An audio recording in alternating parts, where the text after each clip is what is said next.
السلام علیکم ناظرین، میں رئیس اعظم حیدری کولکتہ انڈیا سے آپ کے سامنے پیش کر رہا ہوں مسلمانوں کے حقوق۔ حضرت علی رضی اللہ تعالیٰ عنہ روایت کرتے کہ رسول اللہ صلی اللہ علیہ وسلم نے ارشاد فرمایا، ایک مسلمان کے دوسرے مسلمان پر 6 حقوق ہیں۔ جب ملاقات ہو تو اس کو سلام کرے، جب دعوت دے تو اس کو دعوت قبول کرے، جب اسے ٹھیک کہے اور الحمدللہ کہے تو اس کے جواب میں یرحمک اللہ کہے، جب بیمار ہو تو اس کی عیادت کرے، جب انتقال کر جائے تو اس کے جنازے کے ساتھ جائے اور اس کے لیے وہی پسند کرے جو اپنے لیے پسند کرتا ہے۔ ابن ماجہ۔ حضرت ابو ہریرہ رضی اللہ تعالیٰ عنہ سے روایت ہے کہ میں نے رسول اللہ صلی اللہ علیہ وسلم کو یہ ارشاد فرماتے ہوئے سنا، ایک مسلمان کے دوسرے مسلمان پر 5 حق: سلام کا جواب دینا، بیمار کی عیادت کرنا، جنازے کے ساتھ جانا، دعوت قبول کرنا اور چھینکنے والے کے جواب میں یرحمک اللہ کہنا۔ بخاری۔ حضرت ابو ہریرہ رضی اللہ تعالیٰ عنہ روایت کرتے کہ میں رسول اللہ صلی اللہ علیہ وسلم نے ارشاد فرمایا، تو جنت میں نہیں جا سکتے جب تک مومن نہ ہو جائے، یعنی تمہاری زندگی ایمان والی زندگی نہ ہو جائے، اور تم اس وقت تک مومن نہیں ہو سکتے جب تک آپس میں ایک دوسرے سے محبت نہ کرو۔ کیا میں تمہیں وہ عمل نہ بتا دوں جس کے کرنے سے تمہارے درمیان محبت پیدا ہو جائے؟ وہ یہ ہے کہ سلام کو آپس میں خوب پھیلاؤ۔ مسلم۔ حضرت ابو دردہ رضی اللہ تعالیٰ عنہ سے روایت ہے کہ رسول اللہ صلی اللہ علیہ وسلم نے ارشاد فرمایا، سلام کو خوب پھیلاؤ تاکہ تم بلند ہو جاؤ۔ طبرانی۔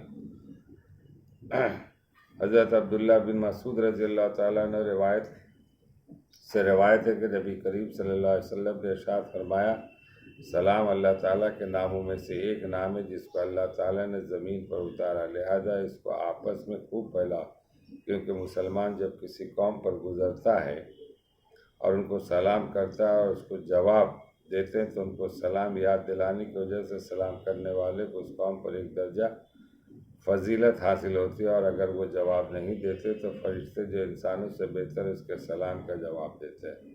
بدار طبرانی ترغیب۔ یہ ہے ہمارے اسلام میں مسلمانوں کا حقوق، 6 حقوق ہے۔ کوئی بیمار پڑ جائے تو عیادت کرے، جو مر جائے تو اس کے جنازے میں پڑ جائے، اور اس کے بعد جو ہے نا اس کی جائے، انتقال کر جائے اور ٹھیک آئے تو الحمدللہ کہے، دعوت دے تو اس کے دعوت قبول کر لے، اور اس کے بعد پھر جو ہے نا سلام کا معاملہ یہ کہ ہر وقت آدمی کو ایک دوسرے مومن سے سلام اور دعا کرتے رہنا چاہیے۔ کہا بھی گیا کہ اگر کسی سے بات چیت بھی نہیں ہو، اگر بند ہے تو کم سے کم اتنا ہے کہ سلام دعا۔ ہمارا ایک شعر بھی ہے کہ سلام اپنے ہونٹوں پہ رکھیے ہمیشہ، سلام اپنے ہونٹوں پہ رکھیے ہمیشہ، سلام و دعا سے بڑا فائدہ ہے۔ یہ سلام آپ کو کہاں تک پہنچا دے گی پتہ نہیں، یہ کون سا موڑ پہ کہاں پر کس وقت یہ سلام و دعا جب آپ رکھتے ہیں تو لوگوں سے تعلقات بنتے ہیں، اور کبھی نہ کبھی کسی موقع پر وہ آدمی سے آپ کا کوئی نہ کوئی کام نکل آتا ہے اور وہ کام پورا بھی ہو جاتا ہے۔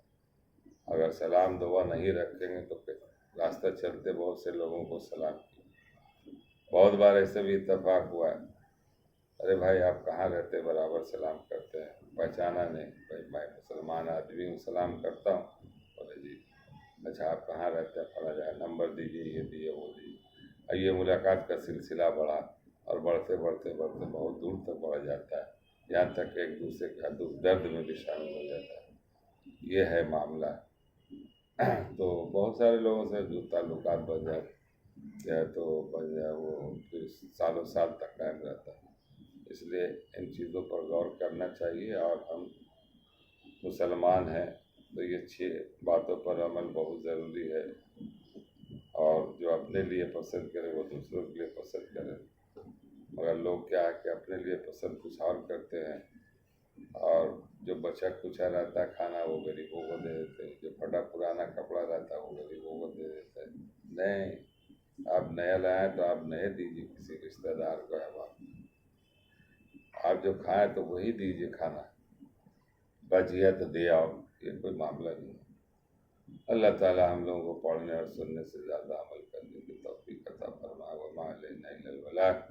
اس ویڈیو کو دور دور تک پہنچائیں، یہ بھی ایک صدقہ جاریہ ہے۔